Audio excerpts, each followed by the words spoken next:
Ciro. Tem que fazer aqui uma explanação, pera lá um pouquinho. Ciro Gomes. Tem que dar minha contribuição até aqui saudar a sua explanação. Como vai, Ciro?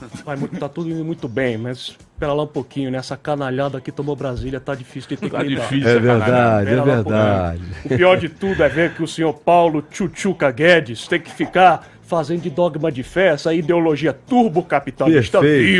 Viu que ele parou congelado nos anos 80 com aqueles manuais mofados de Chicago dele.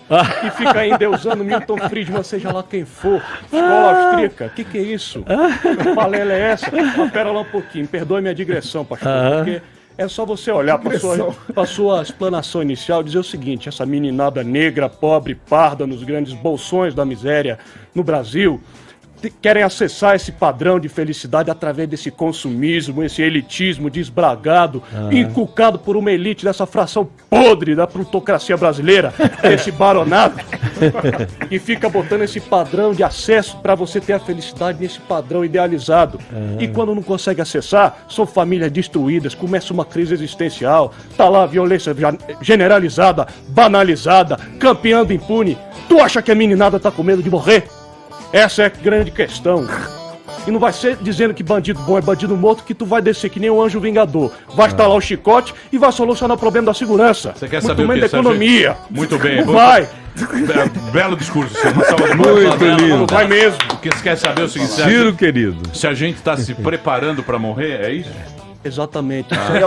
É o harakiri econômico. Como é que é? É harakiri econômico. A gente está se preparando para morrer? As pessoas não querem nem falar no assunto. Não querem nem pensar Nem que pensar. A existe. coisa mais certa, mais óbvia, mais esmagadora, mais gente não- contundente que a morte, mais inevitável. Ninguém quer certeza, falar no né? assunto. A morte Ninguém. é mais... Agora, não adianta não falar no assunto, porque o assunto fala contigo o dia inteiro. Mesmo quando você não está pensando que o seu inconsciente está tratando daquilo com você. Por exemplo, de onde vem toda essa síndrome de pânico da nossa sociedade? Ela vem de duas perspectivas básicas. A primeira é, todo mundo olha em volta e vê que a gente entrou num certo estado de contagem regressiva na humanidade. Se não se fizer alguma coisa, a gente entrou numa contagem regressiva para uma coisa muito ruim adiante de nós. E todo mundo intui que ou algo é feito em favor do todo humano, ou nós vamos experimentar dias muito difíceis no Você planeta. acredita na catástrofe futura? Eu acredito que já a catástrofe está aqui. A tragédia Esses brasileira. caras estão aí. Você É a acha? tragédia Pelo brasileira, amor de Deus, Emílio. é só o que eu vejo é catástrofe. É catástrofe de... São leis catastróficas, pensamentos catastróficos, políticos catastróficos, são líderes mundiais catastróficos, são seres apocalípticos. A gente está diante de verdadeiros cavalos do apocalipse. São cavalos. Pô, você tá muito pessimista, Cavalo. cara. Não estou pessimista, eu sou um realista esmagador. Segunda coisa que eu queria dizer sobre essa coisa da morte Sim. é que existe uma contagem regressiva inconsciente na gente. Todo mundo, a maioria das pessoas, se angustiam por causa da fobia da morte. Está instalada na gente todo dia, pulsando. E o sujeito nem sabe por quê, que ele está numa correria desesperadora para atingimentos, para completudes de alcances, de coisas que ele precisa fazer. PowerPoint E ele não, da vida. Ele não consegue nem explicar por que ele se desespera tanto, corre tanto, se aflige tanto, vive tão ansioso. É porque tudo existe dentro de nós numa contagem regressiva. Aproveita que está acabando, aproveita que está acabando. Aí chega numa determinada hora o sujeito que não atingiu o que disseram que ele deveria atingir naquela fase da vida, ele entra em depressão e aí a agonia não para de crescer porque não existe perspectiva externa que o anime e ele pessoalmente, pelas referências que foram a ele estabelecidas para ele alcançar, ele se sente um fracasso. Agora, o mais dramático de tudo isso, que tem a ver com o primeiro ponto, o estado do mundo, é que o síndrome do pânico está dando em criança de 7, 8, 9 anos. Que horror. Você encontra crianças de 7, 8, 9 anos com síndrome do pânico. Você vai perguntar o que é? Esse medo geral. Não sei se o pai de hoje é o pai de amanhã, se ele vai ficar.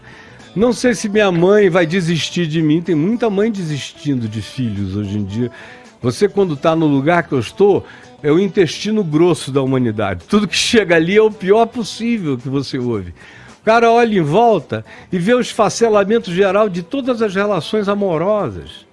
Tudo relativizado, não há nada que ele possa dizer, vai ficar aí pelo menos até morrer. O cara pode ser abandonado a qualquer momento.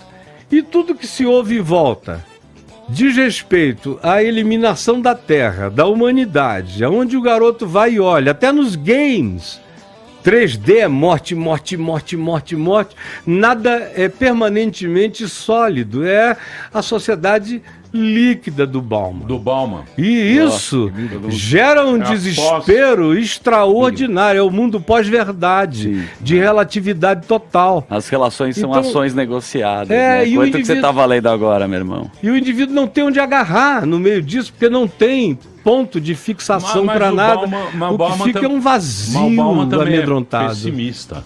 Mas olha, o pessimismo dele eu acho. É esmagadoramente realista. Olha para o futuro. O que você acha que vai acontecer com os humanos? O que vai acontecer? Descartável. Então, a Marina ficou preocupada. Dura 15 segundos.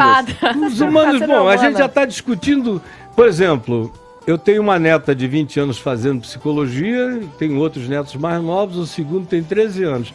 Minha conversa hoje em dia com eles é: vamos ver se o que vocês estão fazendo tem quanto tempo de durabilidade profissional ainda no mundo real. Isso é muito bom. Porque tem coisas que estão acabando, vão acabar daqui a 5 anos, algumas daqui a 10 anos. Eu digo, eu estou tentando ajudar vocês a serem pertinentes na Terra.